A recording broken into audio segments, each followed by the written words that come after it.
Bom, meu nome é Cândida Maria da Conceição Carvalho Neves. A minha descendência é basicamente de portugueses, meu bisavô veio de Portugal e por isso eu tenho um nome tão grande. Os portugueses gostam de nomes muito longos, né? Embora eu assine só Cândida Neves, eu tenho 5 nomes. Eu nasci em Porto Alegre, aqui na Beneficência Portuguesa, em 1952. E aqui em Porto Alegre também estudei e me formei na atual Faculdade Federal de Ciências Médicas de Porto Alegre. Na época era a Faculdade Católica de Medicina. Em que ano que a senhora se formou? Eu me formei em 1976. Doutora, e a senhora tem mais médicos na família? Como foi Eu a escolha da medicina? eu tenho um tio que é o único vivo, irmão da minha mãe. A minha mãe tinha ela e mais 6 irmãos. E todos já falecidos, a minha mãe inclusive faleceu com 95 anos. Esse meu tio é o mais moço, está com 81 anos agora, é José Mário Carvalho, que é cirurgião geral, acho que o Dr. Bonô deve conhecer. O médico-chefe de Sapucaia. Isso, exato, foi diretor do Hospital São Camilo de Esteio, muitos anos. Esse é meu tio. Mas, na verdade, ele trabalhou muitos anos no interior, eu não tive um convívio próximo. A minha história com a medicina foi muito interessante.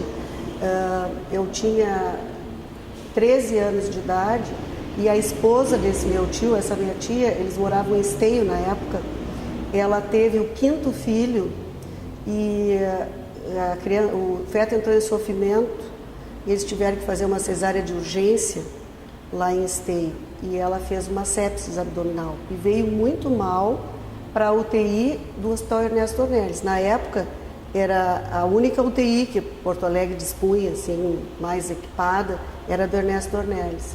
Isso há muitos anos atrás, imagina, eu tinha 13 anos. E quando essa minha tia estava muito mal, no isolamento na UTI, no Ernesto Ornelis, eu fui visitá-la com a minha mãe. E quando eu entrei dentro da UTI, que eu senti assim, o cheiro do hospital e aquele lugar, eu pensei comigo, mas que coisa maravilhosa, é isso aqui que eu quero para a minha vida. Eu me senti como se estivesse em casa, assim, fiquei encantada com o ambiente, todo mundo muito compungido com a situação e odiando o hospital, e eu achei maravilhoso. E ali, então, aos 13 anos, eu decidi que eu ia fazer medicina. Ninguém na minha família pensava que eu ia fazer isso. Mas foi realmente uma opção que eu fiz aos 13 anos de idade, porque eu gostei do ambiente hospitalar. Interessante. Foi uma coisa assim incrível. Eu entrei ali e achei assim que aquele lugar era o meu lugar. E a partir dali, isso não me saiu da cabeça. Doutora, eu sempre pergunta sobre o processo seletivo para a faculdade, como é que foi isso? Haviam poucas vagas, como que era esse processo? Bom, a situação era assim, eu fui filha temporona, eu tenho irmãos bem mais velhos, né, um casal de irmãos bem mais velhos. Então, quando meu pai morreu quando eu tinha 6 anos de idade, então ficamos eu, minha mãe e a minha avó, então eu fui muito protegida. A minha mãe, Deus o livre que eu falasse em estudar fora de Porto Alegre, né? Eu queria, na época, o ano que eu fiz vestibular, que foi o ano de 1970, foi o último ano em que o vestibular foi unificado, que a gente fazia uma prova só que valia para a URGS, para a Fundação, para Pelotas e Rio Grande. As 2 faculdades de Pelotas e a de Rio Grande. Era a Fundação GESA, não sei se o senhor se lembra. Foi o último ano da Fundação GESA que organizava esse vestibular único e não tinha matemática. Foi a minha salvação. Foi o último ano que a matemática não entrou. A partir de 71, a matemática entrou. Eu estudava no Colégio Estadual Júlio de Castilhos, sou ex-aluna Juliana, com muito orgulho. O Julinho era um colégio espetacular naquela época e eu tenho vários colegas da faculdade, não só da Fundação, como da URGS, que eram meus colegas no Julinho, né? Ele formou aquele ano de 70, foi uma turma espetacular, passou muita gente na medicina, na odonto, na arquitetura, era um excelente colégio. Eu fiz um cursinho de meio ano e quando cheguei no final do ano eu me inscrevi só para URGS e Fundação, porque havia uma proibição que eu saísse de Porto Alegre, Deus o livre, estudar, morar fora. Então eu não me inscrevi nem em Rio Grande, nem em Pelotas, botei só a primeira e segunda opção. Bom, eu fiz o vestibular aqui na Fundação mesmo, nas salas da Fundação, e eu pensava comigo, é nesse lugar aqui que eu gostaria de estudar. Embora a Fundação estivesse bem acabada na época, ainda tinha um auditório que estava assim meio com pedra no chão, meio rústico, mas eu sempre fiquei encantada ali com a faculdade. Eu morava no Bonfim, então eu poderia vir a pé. Bom, eu fiz um vestibular assim que eu fui razoavelmente bem, mas não fiquei na média, mas não fui assim nem 8 nem 80, fiquei bem na média. E quando saiu o resultado eu não fui aprovada. E eu já tinha, mas não tinha nenhuma esperança de passar mesmo, né? Porque era o primeiro ano, tinha muita pouca vaga, e eu não tinha me inscrito no interior. Então, no dia 1º de março, eu me inscrevi no cursinho de novo, no Mauá. E comecei a fazer o cursinho. E no dia 23 de março de 1970, eu chego em casa do cursinho e a minha mãe e a minha irmã estavam desesperados atrás de mim, que eu tinha recebido um telefonema da Fundação GESA, que eu tinha sido chamada para a Fundação. Eu já estava 23 dias fazendo o cursinho quando me chamaram. Aí eu fui olhar minhas notas. Eu tinha ido bem e eu teria passado em Rio Grande. Mas como eu não estava inscrita em Rio Grande, eu fiquei no Ministério do Ar, voltei para o cursinho. Naquele ano, abriram 20 vagas na URGS. Então, os primeiros 20 da Católica foram para a URGS. E aí chamaram 20. Desses 20 vieram uns de Rio Grande, maioria de Rio Grande. Veio uma colega da Odonto, da PUC, que tinha feito Odonto, tinha passado. E vim eu e mais outra colega do cursinho, do Mauá. Então, foi uma festa, realmente. Digamos assim, eu fiquei muito impressionada com a pneumologia. A gente fazia no 5º ano um estágio no Pavilhão Pereira Filho, e nós passávamos um semestre no Pereira Filho, e eu fiquei muito encantada com a qualidade da medicina que se fazia ali, em função do Dr. Nelson Pozo, do Dr. Palombini, toda a equipe dali, o Dr. Rigato, da enfermaria. Então, eu me apaixonei pela pneumologia e me candidatei à residência. Aí eu fiz concurso para residência, fui aprovada em primeiro lugar, no pavilhão, eram 8 vagas, e eu fiz durante 2 anos a residência em pneumologia. No último ano da residência, eu já comecei a fazer as disciplinas do mestrado em pneumologia, e na época o Dr. Pedro Picon, que era médico do Pavilhão Pereira Filho também, assumiu a direção do Sanatório Partenon e nos levou, eu e mais 2, 3 colegas, para trabalhar no Sanatório Partenon, na tuberculose. Então, no final da minha residência, nos últimos 6 meses, eu saía do Pereira Filho ao meio-dia, pegava a lotação aqui na frente da Santa Casa, ia até o sanatório, atendia os doentes lá do meio-dia às 2, almoçava lá e voltava para a residência às 2 da tarde, porque a gente tinha ambulatório aqui para atender. Então, eu já comecei a trabalhar no Hospital Sanatório Partenon na tuberculose desde o 2º ano de residência, do 2º semestre do 2º ano de residência. 72. Em 72 eu comecei a... Desculpe, 77. 76 eu me formei, 77 foi o primeiro ano. No 2º semestre de 1978, que eu comecei a trabalhar na Secretaria da Saúde, na época o Dr. Werner Poglotti, que era o secretário da Saúde. O senhor foi depois, né? Não, o Poglotti era o chefe da área da tuberculose. Isso. Jair Soares era o secretário da Saúde. Saiu em 70. E o senhor foi também, né, secretário da Saúde? Em 79 em diante. Isso, eu me lembro, porque eu estava na secretaria nessa época. Eu saí só em 1998. Então, bom, a minha história com a pneumologia é assim, ó. A pneumologia, ela tem muitas doenças associadas ao tabagismo, associadas à poluição, à inalação de poeiras inorgânicas e tal, mas dentro da pneumologia eu sempre fui encantada com as doenças infecciosas, infecto-contagiosas. Então, assim, a tuberculose foi uma coisa que eu me dediquei muito a vida inteira ao estudo da tuberculose. Trabalhei no programa há muitos anos, 22 anos eu trabalhei no programa de tuberculose. Abscesso pulmonar, pneumonias.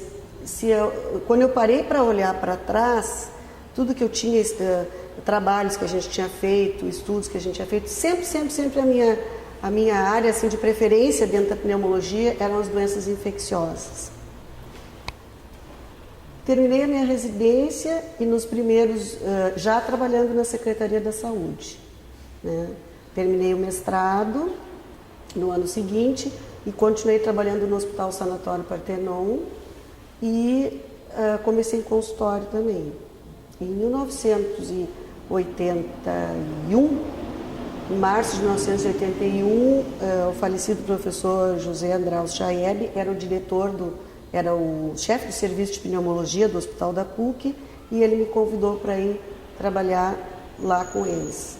No serviço de pneumologia, eu comecei fazendo a rotina da UTI, a rotina respiratória da UTI geral, em 1981. Permaneço na universidade até hoje, né?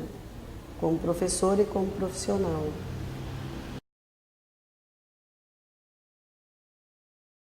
Lembro desde a parte da ciência básica, ali, né, na parte de anatomia, o professor Alimena, que já é falecido também, o professor Shen, que faleceu no acidente da TAM, foi meu professor de anatomia, o doutor Gilberto Scopel, que trabalha em Cachoeira, foi meu professor de anatomia. Lembro dos professores da histologia, da patologia, doutor Gaia, doutor Scholl.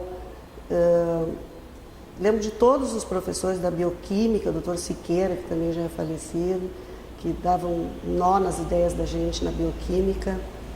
E depois, na época das enfermarias, doutor Jorge Pereira Lima, que era na enfermaria 42, que foi bastante marcante, né? E toda a parte do doutor Leonel Lerner, que também já é falecido, foi meu professor também na nefrologia. E assim, todas as... E o pessoal do Pereira Filho, né, que a gente deu aula para nós no 5º ano. Depois, quando eu fiz os estágios, eu fiz o estágio opcional na pneumologia. Fiquei todo o 6º ano como doutoranda no Pereira Filho. Então, lembro de toda a estrutura da faculdade, que de lá para cá só melhorou, né? Está espetacular. Nós fizemos agora 35 anos de formados, mas quando a gente fez 30 anos, há 5 anos atrás, nós fizemos um evento na faculdade. E viemos visitar toda a faculdade, está com uma biblioteca muito bonita. Está muito bonita a faculdade. Doutora, há um tempo atrás nós fizemos algumas entrevistas também com algumas médicas e fazia parte do nosso formulário de questões perguntar sobre a questão do ser mulher na faculdade de medicina. Como que era isso? A senhora teve mais colegas? Como foi? Bom, a minha turma, essa turma da fundação de 1976, foi a primeira turma que teve 50% de mulheres. Então, nós inclusive saímos numa foto que eu tenho guardada até hoje na Zero Hora, né? E uma reportagem grande, porque a minha turma foi a primeira turma que mostrou um percentual grande de mulheres na faculdade. Então, como nós éramos praticamente a metade, um pouquinho mais da metade da turma, dos 88 que se formaram na fundação, na faculdade a nossa trajetória foi muito tranquila. Eu vou te dizer que eu senti um pouquinho mais, assim, uma certa discriminação na época da residência, né? Então, mas foi pouca coisa também. Assim, mal uma coisa e outra, que às vezes as auxiliares de enfermagem, as enfermeiras, às vezes protegiam um pouco mais os médicos homens, mas foi muito leve, não foi uma coisa forte. A minha turma já foi uma turma onde as mulheres mandavam, praticamente, e os guris obedeciam. A gente tinha um poder sobre eles tranquilo. Nós éramos um número grande de mulheres. E a partir daí, cada vez mais, né? Nas turmas da PUC, que eu estou lá dando aula, minha filha está se formando esse ano, em medicina da PUC, as mulheres são a maioria, já há muito tempo. E doutora, ainda nesse período de aluna, de estudante, havia algum tipo de... Qual era a relação com a URGS, com os alunos da URGS? Nós nos dávamos muito bem, muito bem. Não havia rivalidade. Eu tinha vários alunos, porque na época que eu estava na fundação, a biblioteca da fundação não era tão bem aparelhada como é hoje em dia, né? Então nós trilhamos muito esse caminho da fundação para a biblioteca da URGS. A gente vivia lá na biblioteca da URGS. E eu tinha muitos ex-colegas, né, do Julinho e do cursinho que passaram na URGS. Então a gente se dava muito bem. Depois, no 4º ano da faculdade, a gente fazia um concurso público da prefeitura para ser interno do pronto-socorro municipal. Agora não existe mais esse concurso e não existe mais bolsa remunerada. Agora o estágio no HPS é um estágio curricular. Todas as faculdades fazem, a PUC, a Fundação, a URGS, a UBRA, todos daqui da região são obrigados a fazer tantos plantões no HPS, assim. Na minha época era um concurso, né? Era uma coisa que a gente estudava o ano inteiro, fazia prova oral, fazia prova escrita. E eu fui muito bem, tirei 3º lugar. Os 2 primeiros lugares foram da URGS e depois fui eu. Então eu fui a primeira da fundação. Eram 49 vagas, que eram 7 internos por cada dia da semana. Eram 49 vagas. E, obviamente, passou mais gente da URGS do que da Católica. Nós éramos alguns da Católica, não me lembro bem quantos. Mas, então, no meu dia de plantão, que nós éramos 7, eu era a única da Católica. Os outros 6 internos eram da URGS. E a gente se dava muito bem. Muito, muito bem.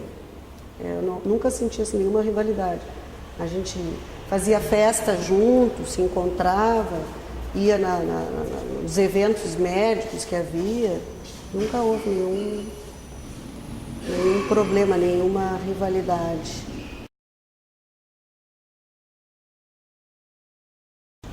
Eu acho que o HPS foi uma grande experiência. E o ano passado, a minha filha fez estágio lá, o estágio curricular, fazia plantões. Na minha época eram de 24 horas, né? Agora não sei quanto tempo mais, por lei, não se faz mais plantão de 24, é só 12, né?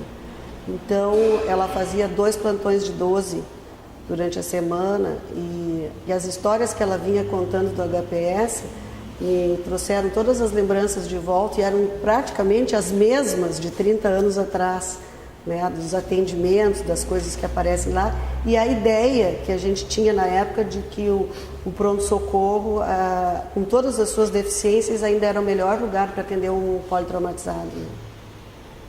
Na minha época foi, e quando a Carolina passou o ano passado, no 5º ano também, ela disse que o atendimento de politraumatizado ali nas salas de emergência é muito dinâmico e muito bom. Doutor, e lá no hospital Sanatório Partenon, o seu envolvimento sempre foi então, com a questão da tuberculose? Sim. E o que a senhora consegue observar vamos chamar de avanços, né, do começo da sua trajetória médica lá, né, até hoje, a atualidade? A senhora não está mais lá, né? Não, no ano de 1998, o Estado lançou um programa de aposentadoria proporcional ao tempo de trabalho, né? E como eu estava precisando de mais horário na universidade, porque eu tinha uma carga horária maior, tinha alunos e tudo mais, já fazia 20 anos que eu estava no sanatório, 22 anos quase. Então eu entrei com esse processo de aposentadoria proporcional. Daí em 2000 foi que eu saí, né? Mas o Sanatório Partenon foi outra grande escola para mim. Eu comecei lá em 1978, no 2º semestre de 1978, e nós trabalhamos 3 ou 4 meses até que a gente conseguisse o contrato, na época que o doutor Pedro Picon nos contratou para lá, até que a gente assinasse com a Secretaria da Saúde e tudo. Foi um pouco demorado, mas foi E junto comigo entrou um grupo grande de médicos jovens, terminando residência.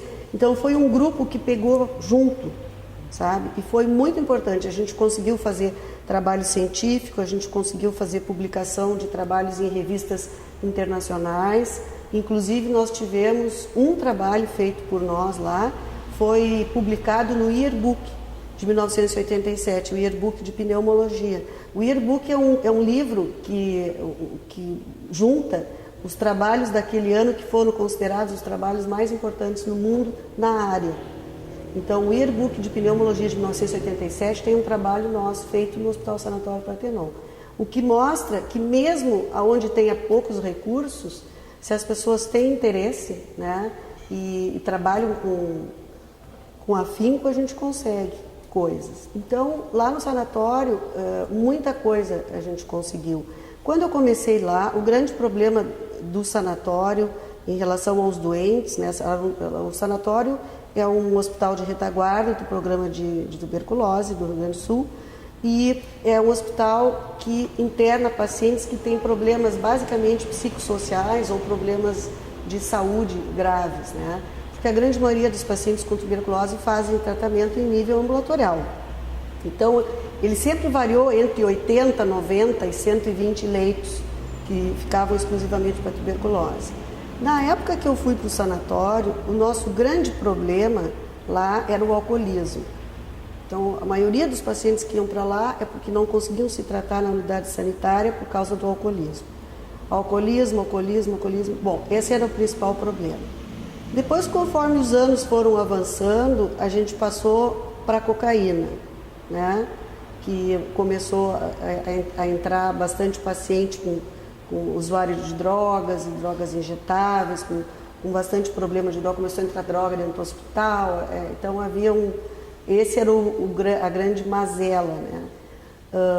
E depois disso, então, a partir de 1983, começou a coinfecção com o HIV, que essa associação tuberculose HIV é bastante, é terrível, né? Uma associação maligna.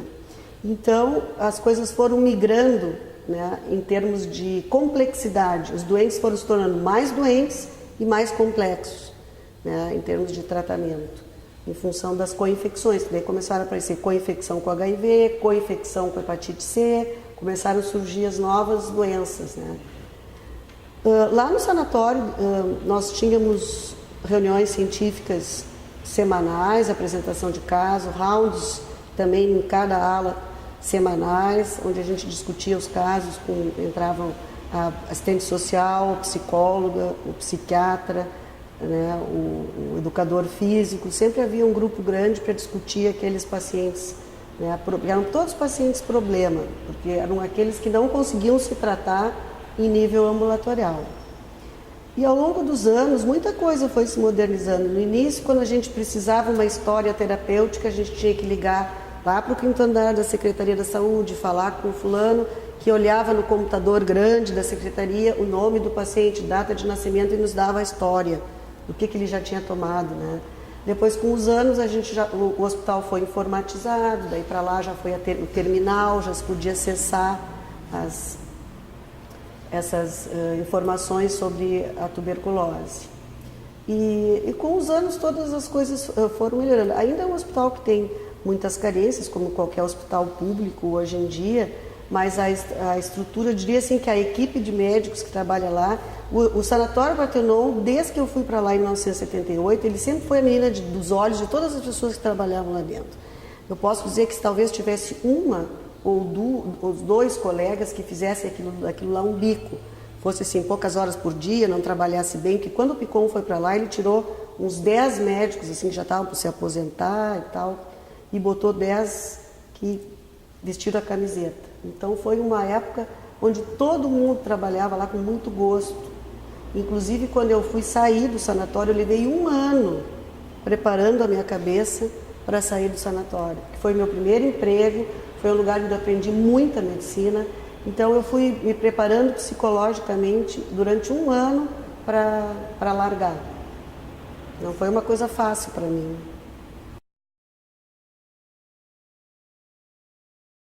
Quando eu fui para o sanatório em 78, eu trabalhei mais de 10 anos num setor chamado triagem. Esse setor de triagem, ele tem mais ou menos uns 25 a 30 leitos, tinha na ocasião, e era um setor assim, quando o paciente chega no hospital, ele é visto pelo plantonista, e se ele tem indicação de internação, ele vai internar no setor de triagem.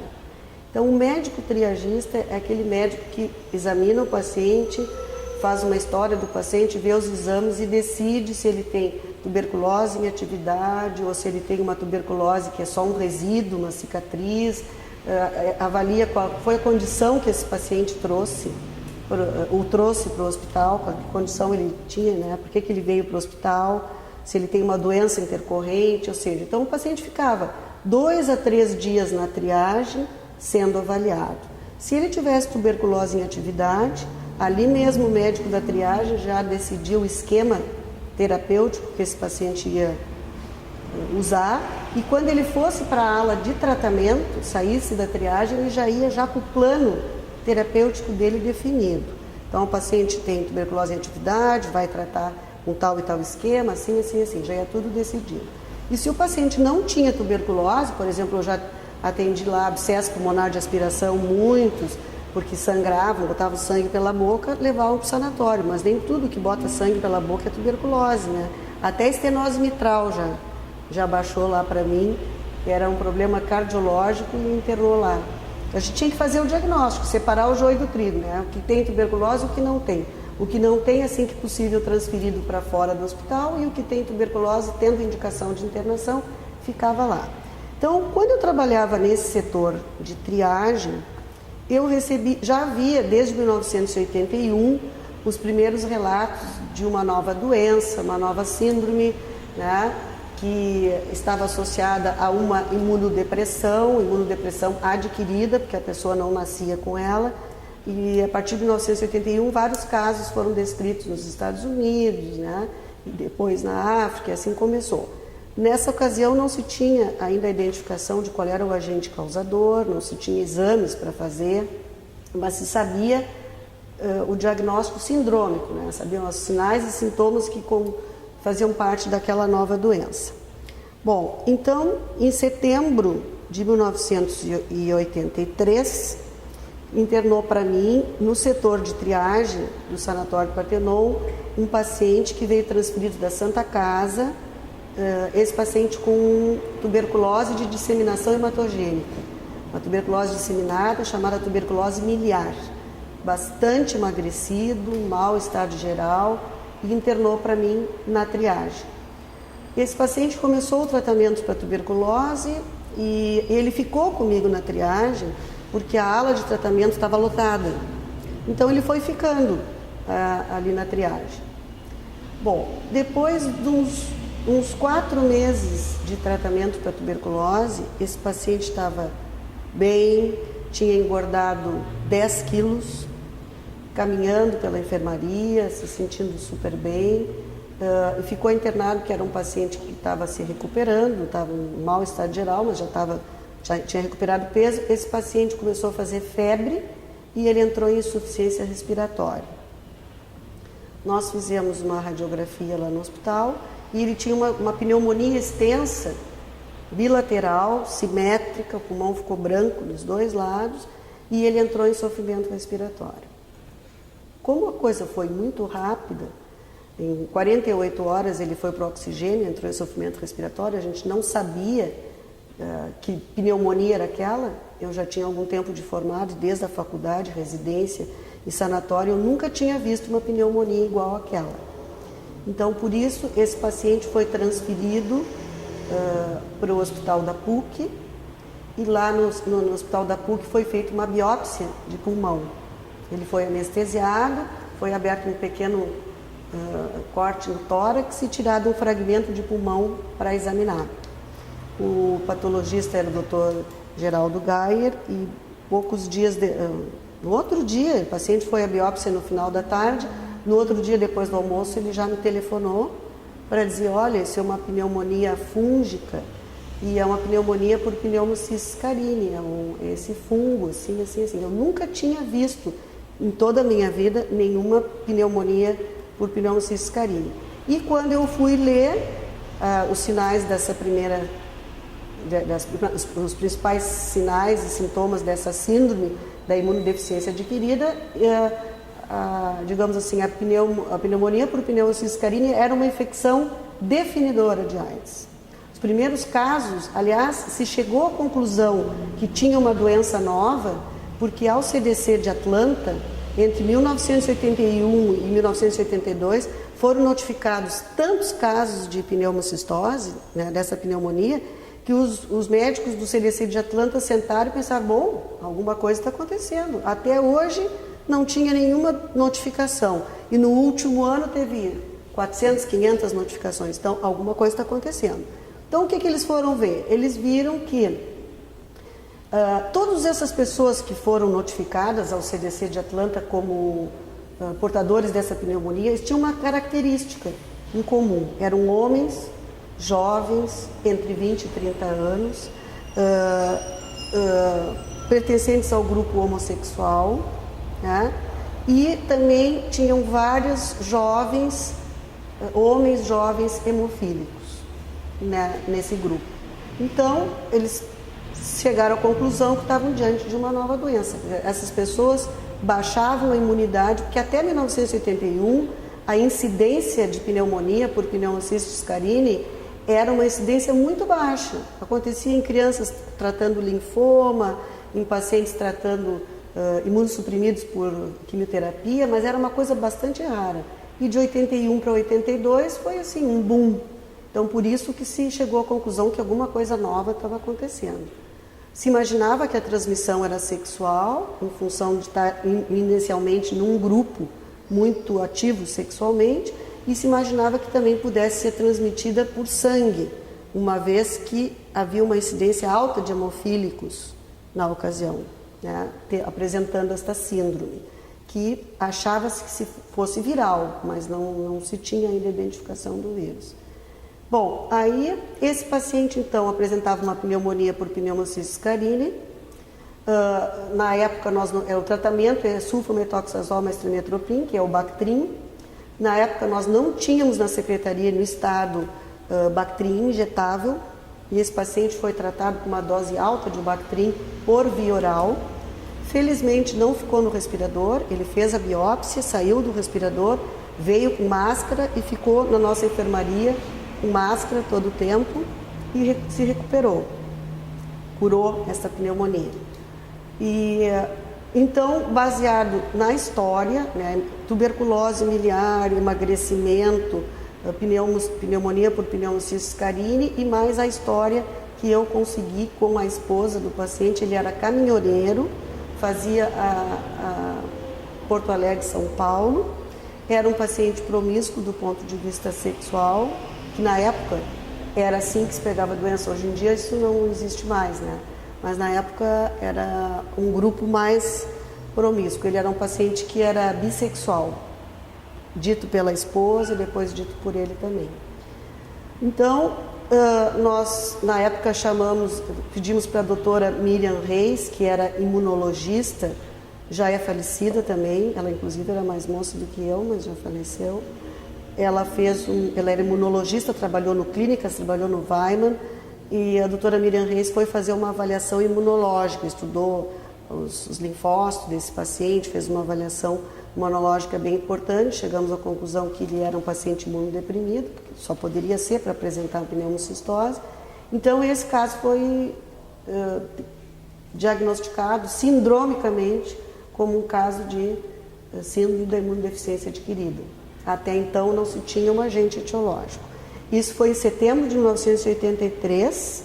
Esse paciente, em dezembro, ele recaiu da tuberculose, voltou a apresentar BR positivo no escarro, e ele entrou em falência respiratória, falência hepática. Ele faleceu em janeiro de 1984. Nós conseguimos que fosse feito uma necrópsia aqui na fundação. O paciente veio para cá, foi submetido à necrópsia, foi estudado todos os órgãos dele. Ele morreu de uma citomegalovirose generalizada. Ele tinha citomegalo no fígado, no baço, no rim, pulmão, por tudo. E foram feitos estudos, e esse caso foi mostrado em Congresso Brasileiro de Pneumologia. Bom, então, nessa época, com esse diagnóstico, aí eu sofri um desvio na minha carreira, né? Eu comecei a estudar esta síndrome e me apaixonei completamente. E a partir dali, porque é muito diferente, é isso que eu digo para os meus alunos, é muito diferente tu pegares um livro um tratado de medicina interna, por exemplo, e estudar cardiopatia chagásica, ou estudar tuberculose, ou, né, um livro de doenças infecciosas, e estudar uma doença que já se tem diagnóstico, agente etiológico, tratamento, está tudo escrito. Está tudo escrito. Em AIDS nada estava escrito. Então eu acompanhei, desde o caso número 1 aqui no Rio Grande do Sul, toda a trajetória da doença, todas as descobertas, a descoberta do vírus, a briga internacional que teve entre o Dr. Robert Gallo, dos Estados Unidos, e o Dr. Luc Montagnier. Você sabe dessa história? Houve uma briga famosíssima, porque o vírus estava em vias de ser descoberto, né? Então estavam naquela confusão, é um vírus, passa pelo esperma, passa pelo sangue, então havia todas essas teorias. Bom, de repente, o Dr. Luc Montagnier, no Instituto Pasteur, que em 2008 eu tive a maravilhosa experiência de conhecer em Paris o Instituto Pasteur. Tirei um dia inteiro, fui visitar o Instituto Pasteur, todos os andares, o laboratório onde o Pasteur estudava, inclusive o museu era a casa dele. Num andar tem toda a casa dele com a biblioteca, o laboratório, depois para cima é o Instituto Luc Montagnier, que trabalha lá, o Dr. Luc Montagnier, e para baixo, na cripta, ele está enterrado com a mulher. Lá. É maravilhoso o Instituto Pasteur. Então, o que aconteceu? No Instituto Pasteur, o Dr. Luc Montagnier, em 1984, ele biopsiou ínguas, né, gânglios linfáticos do pescoço de um paciente com a síndrome de imunodeficiência adquirida. E ele identificou ali um vírus. Ele achou um vírus naqueles gânglios. E como ele tinha muito contato com o pessoal da Califórnia, do Dr. Robert Gallo, ele mandou esse material para o Dr. Robert Gallo examinar. E o Dr. Robert Gallo pegou o material do Luc Montagnier, identificou o vírus e publicou como se fosse dele. Eu sou o pai do vírus, era a reportagem. Ele se apossou de uma coisa que não era dele. E é um imunologista famosíssimo nos Estados Unidos. Bom, aí o que aconteceu?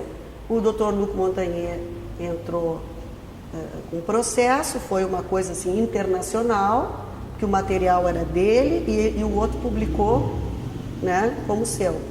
Sei que foi uma briga científica e grande nessa ocasião. A comunidade científica internacional se revoltou contra o Robert Gallo e ele se retratou publicamente. Então essa foi a grande saída que ele teve. Um homem da categoria dele, ele teve que se retratar. E ele se retratou publicamente dizendo que o pai do vírus era o Luc Montagnier. Então o Luc Montagnier descobriu o vírus em 1984 e esse vírus na época se chamou LAV, que era vírus das linfadenopatias crônicas, né, que dava muito gânglio no pescoço cronicamente. Em seguida ele trocou de nome de novo, de LAV ele passou para HTLV1, não, HTLV3. Nós temos o 1 e o 2, são retrovírus, e já tinha o 1 e o 2 identificados, então eles chamaram esse vírus de vírus HTLV3, porque ele era da mesma família dos HTLV, que já tinha 1 e 2, então chamaram de HTLV3. Tá? Foi o segundo nome que o HIV teve. E depois, a partir de 1987, 88, que aí então ele foi nominado de vírus da imunodeficiência humana, que é o nome que se usa até hoje. Então, em 84, no ano que esse nosso paciente morreu, foi que foi identificado o vírus. Na metade do ano, mais ou menos, houve essa briga científica internacional entre o Gallo e o Montagnier, depois a retratação do Gallo, né? E a partir daí, então, começaram, em 1985 e 86, começaram os primeiros testes para se procurar anticorpos contra o vírus HIV, para saber se o paciente estava infectado ou não. Então, o anti-HIV ELISA, o imunoensaio para se procurar anticorpos contra o HIV, começou em 85, 86, depois que o vírus foi identificado, então se começou a fazer os testes de anticorpos contra o vírus. E a partir daí, quem viu o primeiro caso, né, como foi a minha situação, eu comecei a me embrenhar por isso aí. E comecei a estudar e fui.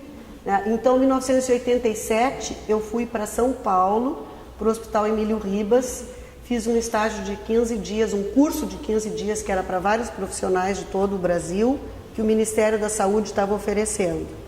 Então, eu fui para São Paulo, fiquei 2 semanas num curso de imersão lá em HIV, e a partir de então, eu sofri esse desvio para a área da infectologia, né?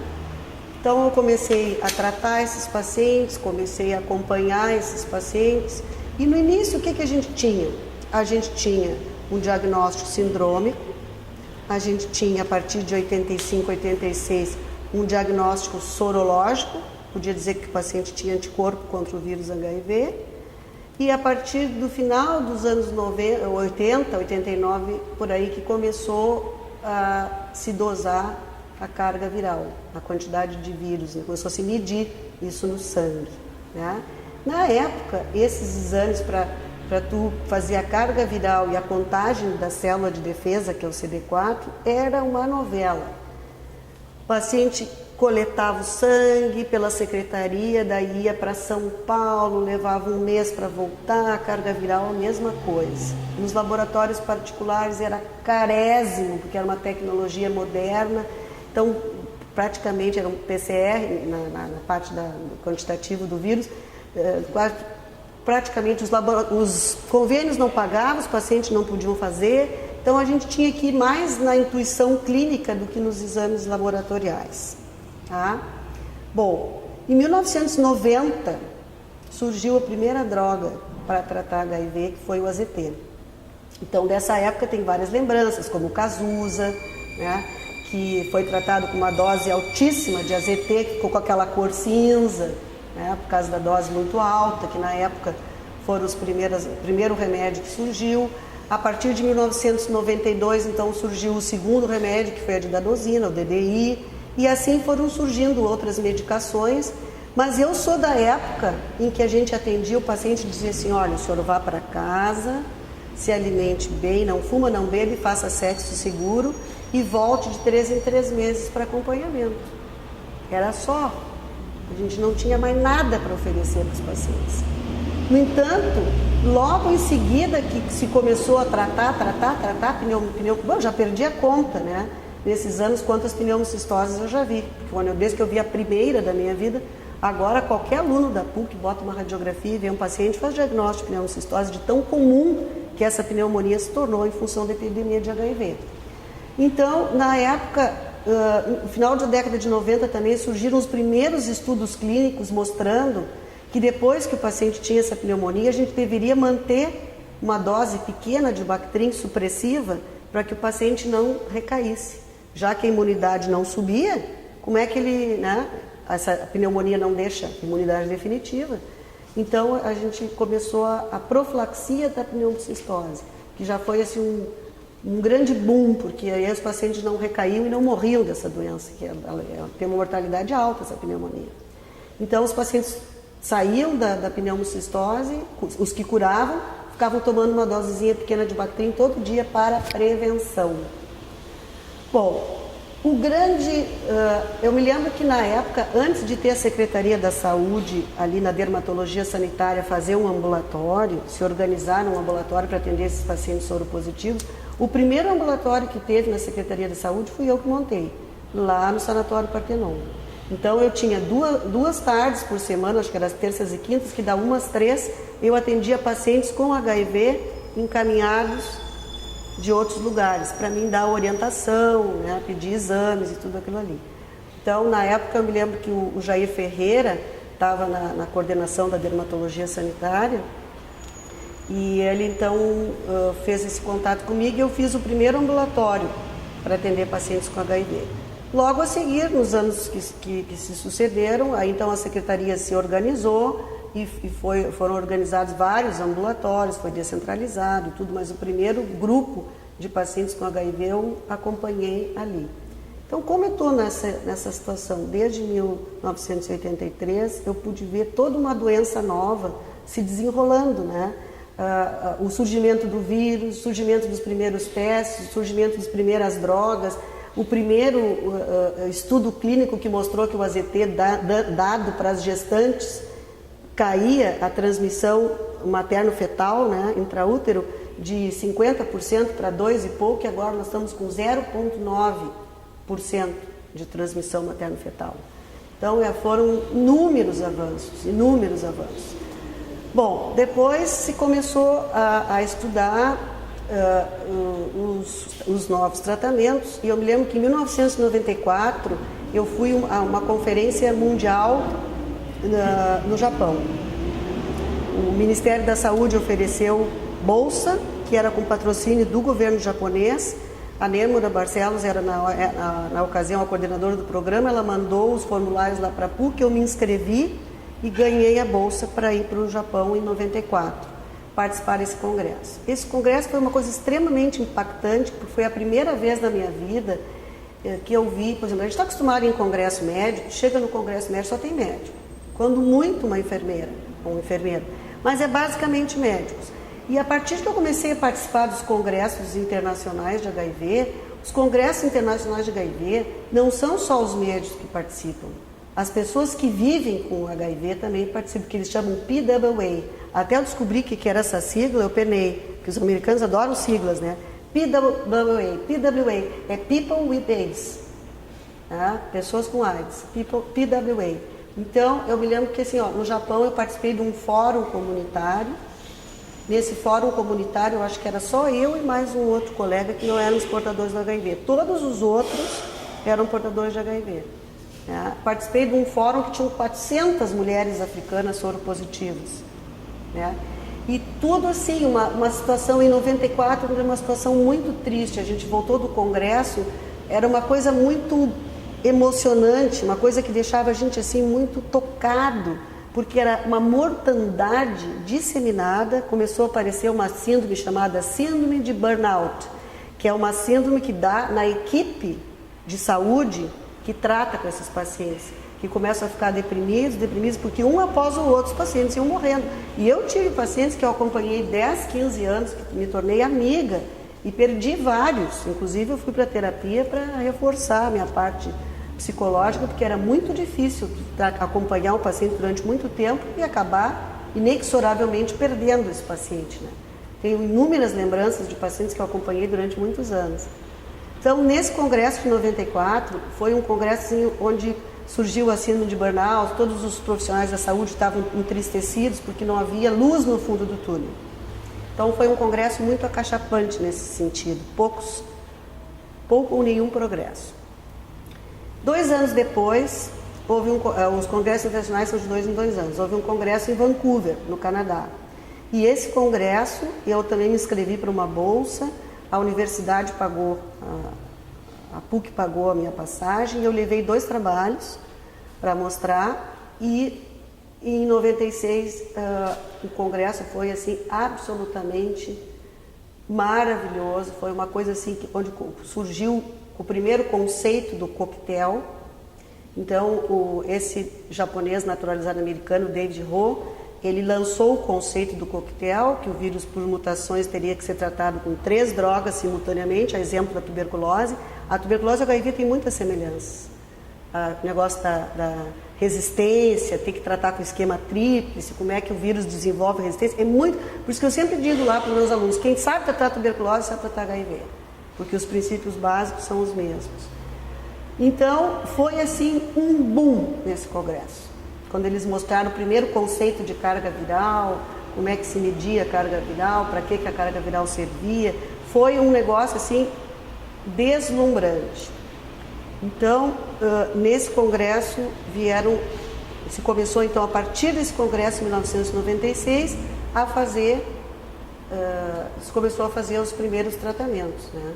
Com os coquetéis, que na época tinham assim 20 comprimidos, 25 comprimidos, dependendo do tipo de tratamento que o paciente fazia, tinham alta toxicidade, e a coisa foi evoluindo de uma maneira que hoje em dia o coquetel são 3 comprimidos, 3 por dia só, muito menos do que muitos de nós tomam por dia, né, para colesterol, para pressão alta, para isso, para aquilo.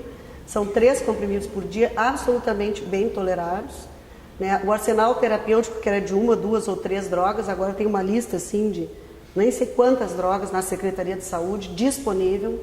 O Brasil foi o primeiro país no mundo, e é atualmente ainda o único país do mundo que disponibiliza todo o tratamento gratuitamente.